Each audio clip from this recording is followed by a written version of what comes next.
इतिहास के अनुसार सबसे बड़ी हवाई दुर्घटना जो कोलंबपुर से बीजिंग तक यात्रा मध्य में दिखाई नहीं दी है, वह है मलेशियाई एयरक्राफ्ट MH370। आज मैं आपका स्वागत करता हूं MH370 विमान की दुर्घटनाओं में। मेरा नाम राहुल है। नई वीडियो में सभी का स्वागत है।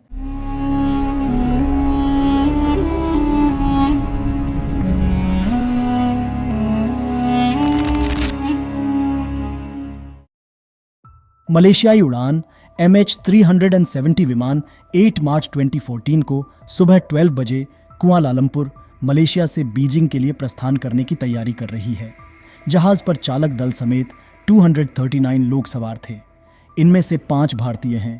मलेशिया से बीजिंग पहुंचने में 6.5 घंटे लगते हैं। विमान का मॉडल बोइंग 777 है। कॉकपिट में 51 वर्षीय झारी अहमद शाह थे, जिनके पास 18,000 घंटे की उड़ान का अनुभव था। वह मलेशियाई वायुसेना के सर्वश्रेष्ठ पायलटों में से एक थे। 27 साल का फारिक हमीद नाम का युवक भी सह पायलट था। ठीक 12:41 बजे MH370 ने कुआलालंपुर से बीजिंग के लिए उड़ान भरी।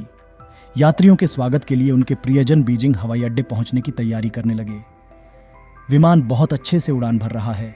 1:15 पूर्वाह्न पर MH370 को मलेशियाई एयर ट्रैफिक कंट्रोल स्टेशन से वियतनाम स्टेशन को रिपोर्ट करने के निर्देश मिले।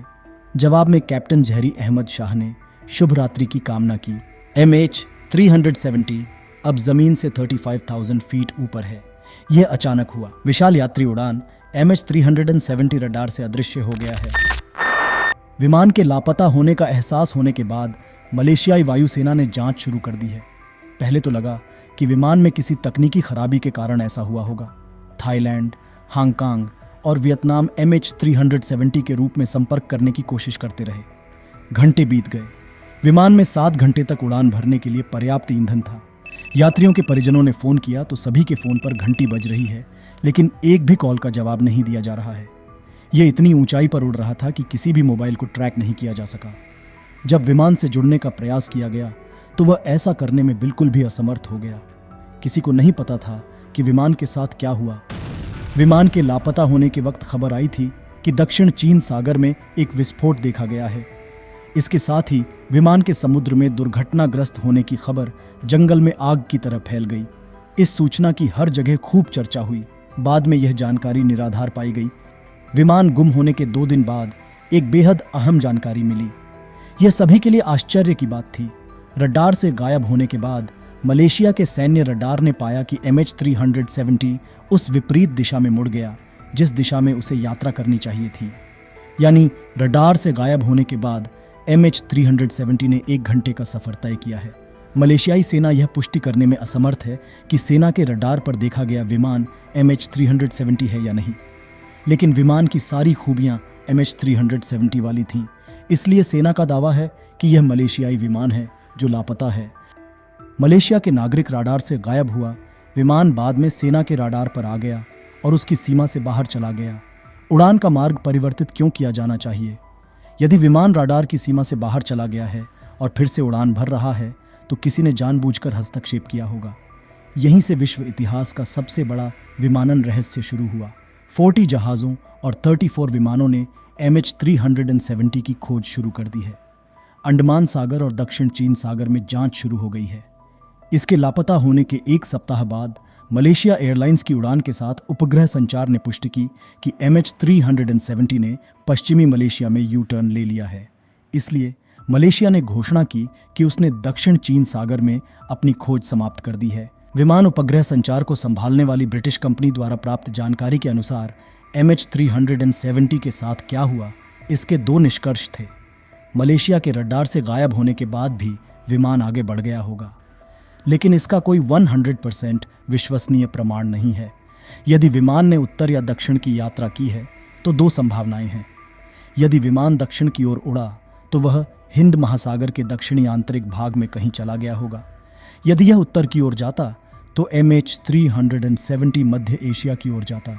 यदि हाँ, तो विमान मध्य एशिया में कहीं उतरा होगा। दूसरी ओर यदि विमान दक्षिण की ओर जाता तो यह समुद्र में दुर्घटनाग्रस्त हो जाता और सभी की मौत हो जाती। लेकिन मलेशिया को इन संभावनाओं का कोई सबूत नहीं मिल पाया है।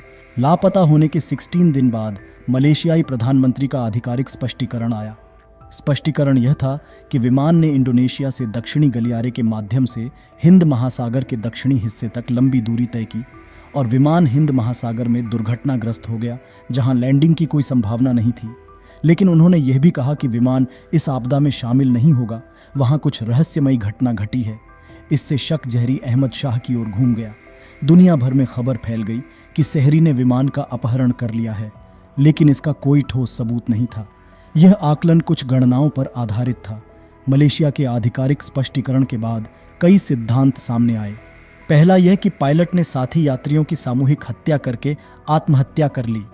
झरी की उड़ान ने मलेशिया, वियतनाम और मध्य की यात्रा की, विशेषकर उन क्षेत्रों की जो किसी भी देश के हवाई क्षेत्र में नहीं हैं। इसके बाद सह पायलट द्वारा यात्रियों को जाने के लिए कहने के बाद कॉकपिट को लॉक कर दिया गया। इसके बाद विमान ने राडार से गायब होने के लिए अपनी लाइटें बंद कर दीं। विमान की बिजली काट दी गई। यात्रियों को कुछ भी असामान्य नजर नहीं आया। उसके बाद विमान यात्रा के लिए विपरीत दिशा में मुड़ गया। इस समय तक सह पायलट वापस आ गया था और उसे एहसास हुआ कि कॉकपिट बंद हो गया है, लेकिन वह कुछ खास नहीं कर सके। इसी बीच सहरी ने विमान में हवा का दबाव कम कर दिया। जल्द ही विमान के अंदर ऑक्सीजन का स्तर शून्य कर दिया गया। इसके बाद यह सीधे अंधेरे में चला गया और तब तक चलता रहा जब तक इसका ईंधन खत्म नहीं हो गया। MH370 का ईंधन खत्म हो गया और 239 लोगों के साथ दुर्घटनाग्रस्त हो गया। लेकिन मलेशियाई वायुसेना के सबसे भरोसेमंद पायलट झरी को क्या करना है? ऑस्ट्रेलिया ने हिंद महासागर में MH370 की खोज शुरू की। अगर विमान हिंद महासागर में दुर्घटनाग्रस्त हो जाता तो उसे ढूंढना बेहद चुनौतीपूर्ण होता। मलेशिया, चीन और ऑस्ट्रेलिया द्वारा की गई खोज कई वर्षों तक चली। अब तक की खोज की लागत 1000 करोड़ रुपए से अधिक है। 120,000 वर्ग किलोमीटर समुद्र की खोज से कोई सबूत नहीं मिला है। जब सरकार और बड़े दावेदार हारकर वापस आए तो कई लोग अनुमानों पर आधारित अनुमान लेकर आए।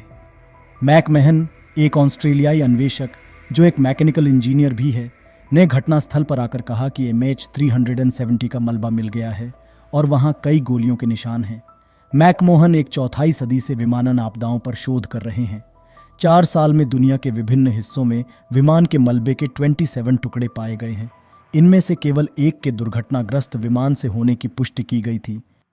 एक और महत्वपूर्ण सिद्धांत विमान के अंदर ले जाए गए 2.5 टन इलेक्ट्रॉनिक कार्गो के बारे में था। Lithium ion battery, walkie talkie और संबंधित चार्जर वाले इन कार्गो को देर रात सुरक्षा अनुरक्षकों द्वारा MH370 पर ले जाया गया, लेकिन इनमें से किसी को भी स्कैन नहीं किया गया। फ्रांसीसी खोजी पत्रकारों ने आरोप लगाया है कि MH370 के गायब होने का सीधा संबंध इस कार्गो से है। संयुक्त राज्य अमेरिका ने इन सामानों को चीन में स्थानांतरित होने से रोकने के लिए हस्तक्षेप किया। इसलिए उनका कहना है कि संयुक्त राज्य अमेरिका ने इन सामानों को उनके गंतव्य तक पहुंचने से रोकने की कोशिश की, लेकिन इस तर्क का मलेशियाई सरकार ने कड़ा विरोध किया। कुछ लोगों ने यह बात भी फैला दी कि उन्हें एलियंस द्वारा अपहरण कर लिया गया था और समय यात्रा की गई थी। हालांकि इसमें कहा गया है कि MH370 ने मलेशिया और वियतनाम के बीच हवाई सीमा पर यू टर्न लिया, लेकिन मलेशिया इसका कोई ठोस सबूत नहीं दिखा सका है। यह तथ्य कि Vietnam, Thailand, Australia, Malaysia, Singapore और इंडोनेशिया के हवाई क्षेत्र से गुजरने के बावजूद कोई भी देश विमान की रडार छवि नहीं देख सका, ने रहस्य को और बढ़ा दिया। इन्वेस्टिगेटिव टीम की अंतिम रिपोर्ट के अनुसार जहरी अहमद शाह एक बहुत ही सक्षम व्यक्ति थे। उनमें मानसिक तनाव का कोई लक्षण नहीं था। रिपोर्ट में कहा गया है कि व्यवहार में भी कोई अंतर नहीं था। इससे कैप्टन जहरी आत्महत्या की संभावना से मुक्त हो गए। बहरहाल MH370 द्वारा उठाई गई चिंताएं और चुनौतियां कई हैं। सर्वाधिक सुरक्षा प्रणालियों वाला विमान 6 देशों के रडार को चकमा देकर कहां पहुंच गया? अगर विमान का अपहरण हुआ था तो किसने किया था? ऐसे कई सवाल बने हुए हैं। अगर आपको वीडियो पसंद आए तो सब्सक्राइब जरूर करें, वीडियो शेयर करें और दूसरों के साथ शेयर करें। एक और अच्छे वीडियो के साथ फिर मिलेंगे।